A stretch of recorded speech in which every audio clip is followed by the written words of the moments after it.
Sebagian besar sejarawan sepakat bahwa kota Depok, Jawa Barat, merupakan salah satu lokasi yang syarat akan nilai historis.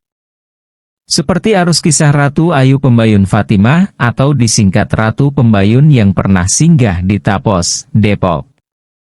Setidaknya, hal tersebut diyakini oleh Ketua Sandi Nusantara, Fahrudin Soleh. Menurut Fahrudin, Ratu Pembayun ikut bersama suaminya, Pangeran Tubagus Angke atau Pangeran Jayakarta II, ketika berperang melawan penjajah Belanda, dan melarikan diri ke Tapos guna mencari tempat perlindungan.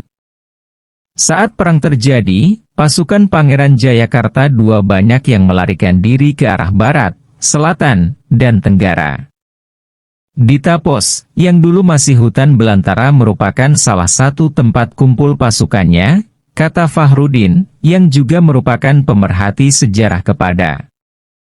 Pada masa itu, Fahrudin menjelaskan bahwa selain menghindari kejaran pasukan Belanda, Ratu Pembayun juga sempat menyiarkan agama Islam kepada masyarakat yang ada di Tapos. Dan, hal tersebut juga dipercayai oleh salah seorang tokoh masyarakat setempat, Habib Abu Bakar Al-Haddad.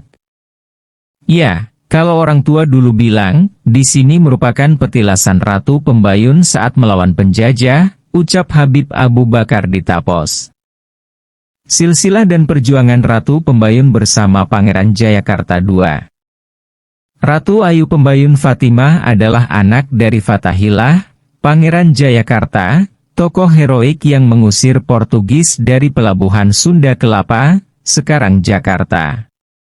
Bersama suami tercinta, Pangeran Jayakarta II, Ratu Pembayun ikut serta berperang melawan Portugis, Inggris, dan Belanda di bawah kepemimpinan Gubernur Jenderal Hindia Belanda, Jan Pieter Zoonchun, 1619, 1623 dan 1627-1629.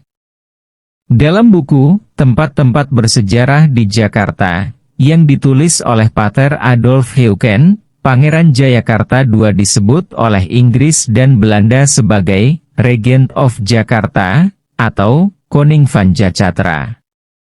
Pada saat itu, orang-orang Eropa, seperti Inggris dan Belanda, sebelumnya pada abad ke-16 orang Portugis juga sudah mendatangi Jakarta, mulai berdatangan, yang di kemudian hari justru berperang melawannya. Adapun awal perang itu bermula saat kolonial Belanda berhasil mendapat hak atas tanah seluas 94 meter persegi di sisi timur Sungai Ciliwung pada November 1610. Namun, dalam perjalanannya, kongsi dagang Hindia Belanda malah mempraktikkan sistem monopoli yang licik, sehingga merugikan Pangeran Jayakarta II. Perselisihan pun terjadi dan merebak antara tahun 1610-1619.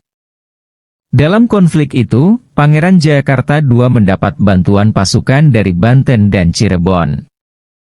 Tak tahan dikeroyok, J.P. Chun akhirnya memilih kabur ke Ambon dan meminta tambahan pasukan. Setelah mendapat pasukan tambahan, J.P. Chun kembali menggempur Pangeran Jayakarta II dengan menggelorakan semboyan, Desperate Niat, jangan putus asa. Alhasil, penjajah J.P. Chun langsung menghancurkan pasukan koalisi Pangeran Jayakarta II, Banten dan Cirebon. Meski kalah, mereka tetap melakukan perlawanan pada tahun berikutnya. Akhirnya, pada tahun 1625, Ratu Pembayun gugur ditembak oleh kolonial Belanda di Jatinegara. Sedangkan Pangeran Jayakarta II berhasil mengelabui